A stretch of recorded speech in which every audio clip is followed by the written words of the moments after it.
Okay, what we have here is a Worksman BMX Cruiser, Klunker, whatever you want to call it. Came to me, the rear end was all wacky, so I had to straighten all that out. I did a rattle can paint job on it. It's pretty good. I did it a couple of years ago. It's been in the shop, it's a little dusty, there might be a scratch or two on it. It's not bad, it's in pretty good shape. You got your old Akisu fork on here, SR stem. I had those purple bolts, so I just threw them in there. I've got this BMX bar. I went with the upright and smile riding position. I know a lot of people prefer that. I did that because I had this old person saddle that's very comfortable. Again, as usual, this bike's assembled with all vintage parts.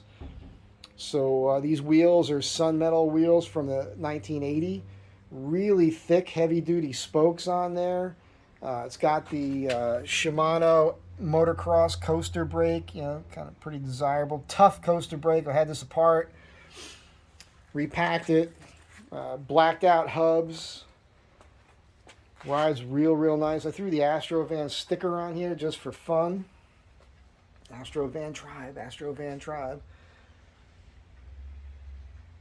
Drew that up myself. It's got the Shimano BMX pedals, 3-piece crank.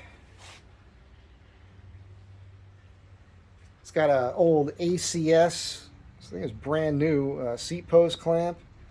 And things aren't cheap. So that's the bike, man. I have to list this thing for sale, I guess. I'm trying to thin the herd here. So don't need this, but I had all these parts. So I figure I'll put it together and let somebody else ride it. It's pretty cool. I got this 62 Schwinn double straight bar I'm building up with a 10-speed setup. All vintage parts. That's coming next.